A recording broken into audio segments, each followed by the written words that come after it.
3, 2, 1... Salut à tous, c'est le 6ème homme, bienvenue sur la chaîne NBA de Basket Info. Joyeux Noël, et ouais, aujourd'hui l'occasion est parfaite. Je vous avais promis une FAQ bonus à 20 000 abonnés. Quoi de mieux que de vous offrir ça le jour de Noël à l'approche des Christmas Games. Considérez ça comme mon cadeau. En plus, vous avez vu, j'ai sorti mon pull préféré pour l'occasion. Ouais, vous étiez très nombreux à vouloir savoir quelle était ma team favorite. Bon, même si j'ai jamais vraiment cherché à le cacher, j'en ai jamais trop parlé non plus. Ben ouais, dans mes analyses, je veux être le plus objectif possible, donc j'essaye de mettre de côté mes préférences, même si c'est jamais simple. Donc avec ce pull là, la réponse vous l'avez. Let's go Sixers, trust the process. Même si ce soir, je sens que ça va être bien tendu contre les Bucks. Mais bon, c'est pas le sujet du jour les 76ers, alors revenons à nos moutons. Ouais, revenons à la FAQ. Et vous le savez, dans ce genre de contenu, j'essaye de me forcer à être concis. Le but sera de répondre aux 15 questions que j'ai tirées au sort dans mon chapeau en respectant un laps de temps de plus ou moins 24 secondes. Ça me changera de mes habitudes et de mes vidéos d'une demi-heure. D'ailleurs, en parlant de temps, je crois qu'on va pas en perdre plus. Les données, vous les avez toutes en main, Merry Christmas et bonne FAQ à vous.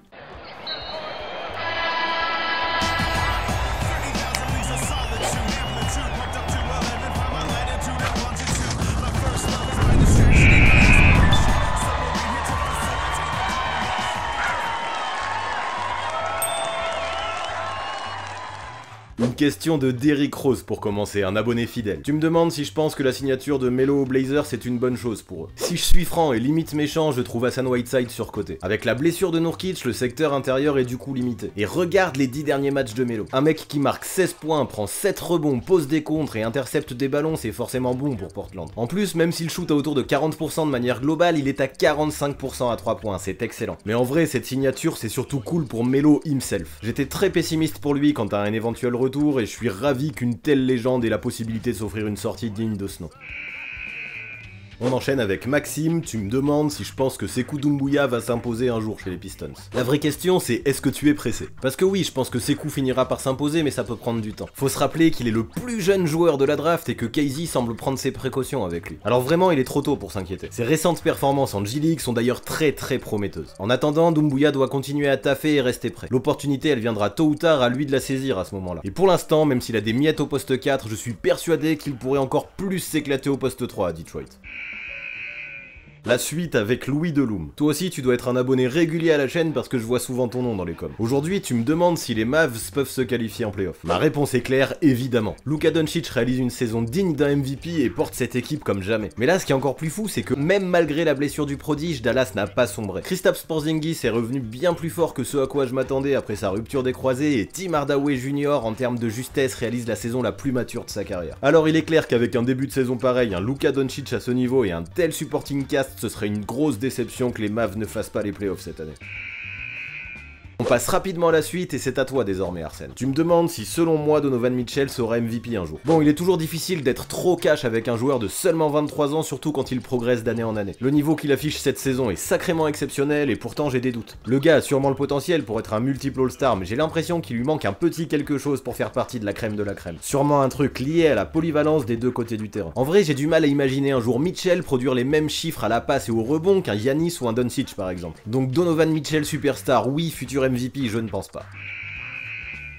Oui, on passe maintenant à ta question. Elle est simple, tu me demandes ce que je pense des Suns. Eh bien, je pense qu'ils sont sur la bonne voie. Et ça, c'est essentiellement dû à plusieurs moves. Ils avaient besoin d'un meneur organisateur et d'un vrai ailier fort. Rubio et Saric correspondent exactement à ça. Ajoute le fait que Kelly Oubre soit en train d'exploser et que Devin Booker pense enfin à gagner avant de faire des stats et ça explique beaucoup de choses. Plus surprenant encore, avec l'arrivée de Monty Williams au coaching, ça commence enfin à défendre. Alors voyons ce que ça donnera avec le retour d'Ayton et même si ça me semble un peu juste pour les playoffs cette saison, la direction choisie est vraiment la bonne selon moi.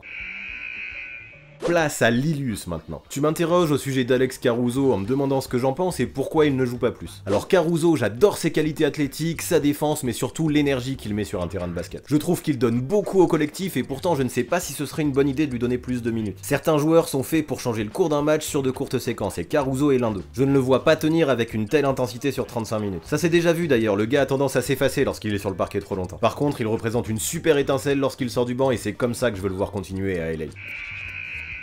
Enchaînons avec Nicolas maintenant qui me parle des rumeurs de transfert. Il y en a une qui revient souvent actuellement. Elle envoie Demar DeRozan à Orlando et Evan Fournier aux Spurs. Et là tu me demandes si l'arrivée du joueur français dans le Texas ça me fait rêver. Désolé mais non. Bien sûr ce serait cool pour Evan d'être coaché par une légende comme Greg Popovich, mais soyons honnêtes, les Spurs ce n'est plus ce que c'était. À ce jour c'est en playoff que je veux voir un compétiteur comme Evan Fournier. Et si on ouvre les yeux, je pense qu'il a beaucoup plus de chances d'y accéder avec le Magic qu'avec les Spurs. Puis vu le coup de chaud qu'il a pris début décembre, je pense que l'air de Floride lui réussit bien à notre français. À ce jour, ok, j'ai encore du mal à imaginer une sélection au All-Star Game, mais il s'en rapproche de plus en plus. Pour moi, ce serait donc dommage de risquer de casser cette bonne dynamique par un transfert.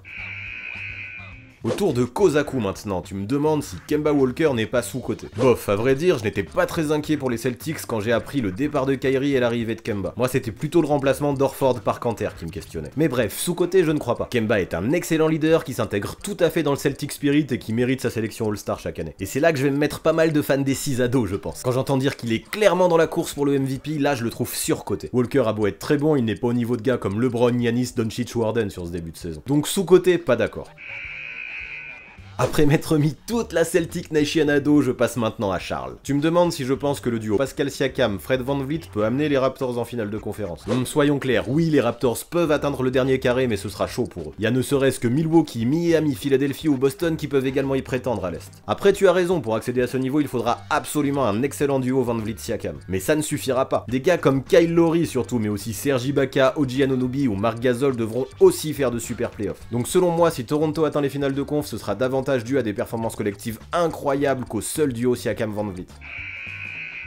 Hello Antoine, c'est désormais ton tour. Si je me trompe pas, c'est toi qui te faisais appeler Dunkerfou auparavant et qui est fidèle à ma chaîne depuis le début. Je te remercie pour ça et je suis très content de répondre à ta question du jour. Qu'est-ce que je pense de Brandon Ingram? Depuis le temps que j'attendais qu'il passe un cap, le mec est clairement en course pour le trophée de MIP et je suis ravi. Ses inquiétants soucis de caillots de sang semblent désormais appartenir au passé, la pression de Los Angeles est aujourd'hui loin et toutes les conditions semblent réunies autour de lui à la Nouvelle-Orléans. Voyons ce que donnera son association avec Zion, mais même sans ça, je n'imaginais pas Ingram capable de tourner aussi vite à 25 points, 7 rebonds et 4 passes de moyenne. À lui maintenant de montrer qu'il est aussi capable de faire gagner sa team pour aller encore plus haut. Et ça c'est un cap que beaucoup n'ont jamais réussi à franchir. Place à Willy maintenant. Tu me demandes si Trae Young peut être All-Star cette saison. Alors ouais, à la vue de ses stats, il pourrait clairement, mais franchement, même si je l'adore, il n'est pas celui qui mérite le plus selon moi. Le bilan des Hawks est catastrophique et bien en dessous des attentes. Donc soyons pragmatiques. Kemba et Bill déjà me semblent être des clients indéboulonnables. Il y aura également soit Middleton, soit Bledsoe chez les Bucks, peut-être même les deux. Kyrie, s'il revient de blessure suffisamment tôt, sera de la fête également et je trouve Kyle Lowry très méritant. Ajoute à ça Simmons, Dinwiddie, VanVleet, Lavine, Rose, Fournier qui peuvent tous avoir leur mot à dire et je pense qu'il y aura trop de concurrence pour Trae Young cette saison. Salut à toi Aruna, j'ai vu que tu m'avais posé plein de questions et voici celle qui a été tirée au sort. La reconstruction des Cleveland Cavaliers va-t-elle dans le bon sens? Encore une fois, je vais être très cash, non. Ce mix d'anciens et de jeunes ne va nulle part pour moi. Et même si dans un premier temps je me disais que ça pouvait être intéressant, aujourd'hui j'en suis persuadé, la page Love, Thompson, Della Vedova, il faut la tourner. Et puis honnêtement, il n'y a pas que ça, l'association des deux meneurs Garland, Sexton qui sont complètement incompatibles, on en parle. Le coaching de John Belaine et l'ambiance dans le vestiaire, on l'évoque. Il y a rien qui va. Ouais, c'est rare que je dise ça, mais dans l'Ohio, à part peut-être un ou deux jeunes comme Kevin Porter Jr., il faut tout péter pour mieux reconstruire ensuite. Pour la fin, j'ai gardé 3 questions un peu plus personnelles qui concernent davantage mes goûts. Faites donc place à mon fan de Michael Jordan préféré, Roman Into the Wild. Je suis content qu'une de tes questions ait été tirée au sort et celle-ci concerne le passé. Quel est le what if dans l'histoire que j'aimerais le plus réécrire si j'avais les pleins pouvoirs? Eh bien, je suis désolé, je vais pas être très original, mais il concerne Len Bias. Je suis persuadé que tu connais son histoire aussi bien que moi et 24 secondes me suffiraient pas pour être complet. Pour les autres, je vais essayer d'être très bref. Mort d'une OD à 22 ans seulement, 2 jours après sa draft, Bias était attendu comme un gars capable de révolutionner le jeu. Le mec avait un talent incroyable et serait arrivé dans une équipe de Boston au sommet en 1986. J'aurais donc forcément aimé voir à quel point il aurait pu impacter le game et quelle influence cela aurait pu avoir sur la légende d'un certain Michael Jordan.